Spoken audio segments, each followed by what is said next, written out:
कि ईरान किस तरीके से इजराइल से बदला लेने की लगातार धमकी देता रहा है, लेकिन ईरान अभी तक इजराइल को सिर्फ और सिर्फ गीदड़ भभकी देता हुआ नजर आ रहा है और माइंड गेम्स खेलता हुआ दिखाई दे रहा है, जिसके पीछे की सबसे बड़ी वजह ये यहाँ पर सामने आ रही है कि वो हमला करने की बात तो करता है लेकिन हमला नहीं करता। दूसरी ओर इजराइल की अगर बात करें तो इजराइल पूरी तैयारी करके यहाँ पर बैठा है, लेकिन ईरान एक बार फिर से यहाँ गीदड़ भभकी देता हुआ नजर आ रहा है। कैसे, देखिए इस रिपोर्ट में।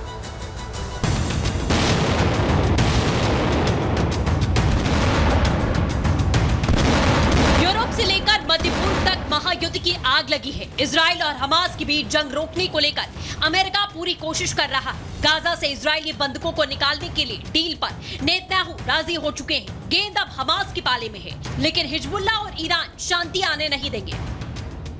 हथियारों की जखीरे के दम पर हिजबुल्लाह ने हाल ही में इजराइल को धमकाया है। अपने अंडरग्राउंड अड्डे से मिसाइल और लॉन्चर दिखाकर उसने उकसाने की कोशिश की है, तो यही काम ईरान भी कर रहा है। ये दोनों ही किसी भी हालत में युद्ध जारी रखना चाहते हैं। इसके लिए ईरानी सुप्रीम लीडर खामेनेई एक बड़ा माइंड गेम खेल रहा है। इजराइल पर हमले का डर दिखा रहा है। नेतन्याहू और आईडीएफ पर प्रेशर बना रहा है। बस दावा कर रहे हैं लेकिन हमला नहीं। साइकोलॉजिकल तरीके से परेशान कर रहे हैं ताकि हड़कंप मचे, लोग डरे और पलायन करें। और ये हो भी रहा है। इजरायली लोग सड़कों पर उतर रहे हैं, बंधकों को छुड़ाने के लिए गुहार लगा रहे हैं। कई इलाके खाली करके पलायन कर चुके हैं, लेकिन ईरान ने हमास चीफ की मौत का 20 दिन में बदला लेने की बात कही थी, जो झूठी निकली। यानी वो सिर्फ मनोवैज्ञानिक युद्ध कर रहा है, मगर इसकी कीमत हिजबुल्लाह भुगत रहा है। लेबनान में हिजबुल्लाह को सबक सिखाने वाली ये इजरायली हमले की तस्वीरें हैं। नेतन्याहू की सेना ने हिजबुल्लाह के अड्डों को पूर्वी लेबनान में निशाना बनाया। एयर स्ट्राइक के जरिए हथियार डिपो तबाह किए जा रहे हैं। हिजबुल्लाह को बड़ा झटका देते हुए उसके कमांडर को ढेर कर दिया गया। खामेनेई कितना भी माइंड गेम खेल ले, इजराइल जवाब देने में माहिर है। मगर इन सब से ये पता चलता है कि हिजबुल्लाह और ईरान अपने हथियारों का डर दिखाएंगे और जंग रुकने में अड़ंगा लगाते रहेंगे।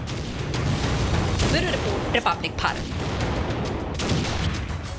तो इस जंग में आप लगातार देख रहे हैं कि कैसे ईरान माइंड गेम्स खेल रहा है, लेकिन ईरान बदला लेकर रहेगा, ये उसकी ओर से कह दिया गया है। ईरान एक बार फिर से इजराइल पर हमले की धमकी यहां पर दे रहा है और साफ कह रहा है कि हम रुकेंगे नहीं। सीज फायर और ईरानी हमले का कोई संबंध नहीं है। आपने देखा कि सीज फायर को लेकर बड़ी बैठक हुई, जिसमें इजराइल कहीं ना कहीं सहमति दिखाता नजर आया।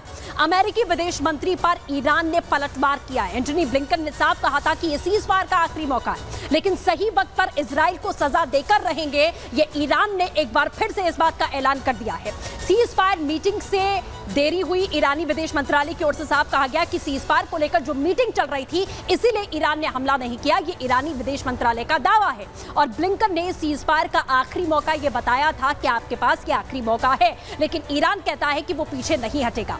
इजराइल ने हिजबुल्लाह के 415 लड़ाके मारे हैं और इसका बदला लेने की बात ईरान अब भी कर रहा है। तो लगातार आप देख रहे हैं कि पिछले कुछ महीनों से सिर्फ ये धमकियां चल रही हैं। रॉकेट मिसाइल यूनिट का जो सुलेमानी था, उसको भी इजराइल की ओर से ढेर कर दिया गया है। बड़ी कार्रवाई इजराइल लगातार कर रहा है और ईरान इसका बदला लेने की बात कर रहा है। सीधे तौर पर सिर्फ और सिर्फ बदला और माइंड गेम की कार्रवाई यहां करता हुआ ईरान दिखाई दे रहा है। चलिए आगे बढ़ते हैं।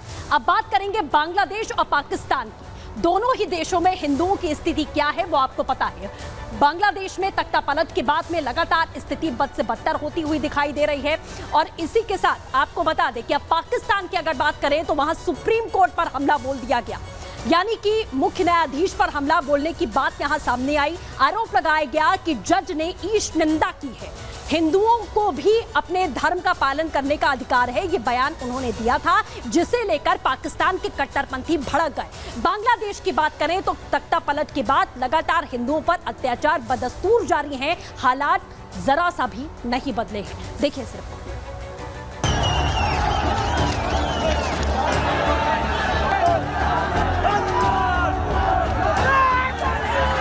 उग्र भीड़ और बैरिकेडिंग को तोड़ते लोग, हाथों में बैनर, पोस्टर और कट्टरपंथी नारे लगाते ये लोग पाकिस्तान के हैं, जिसने अपने ही सुप्रीम कोर्ट पर हमला बोल दिया। हैरत इस बात की है कि ये प्रदर्शन किसी जायज मांग के लिए नहीं किया गया।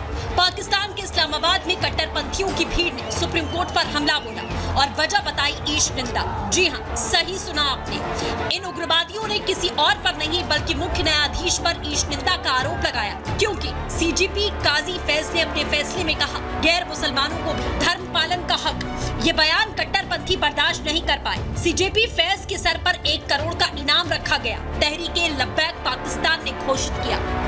अब ऐसे देश में नया कानून और अल्पसंख्यकों की सुरक्षा की क्या बात की जाए, जहां जज की सुरक्षा की कोई गारंटी नहीं है। लेकिन सिर्फ पाकिस्तान नहीं बल्कि बांग्लादेश में भी यही हालात है। तख्ता पलट के बाद में हिंदुओं पर अत्याचार थमने का नाम नहीं ले रहा। बांग्लादेश में हिंदुओं की दुकान पर कट्टरपंथियों की भीड़ ने हमला बोल दिया।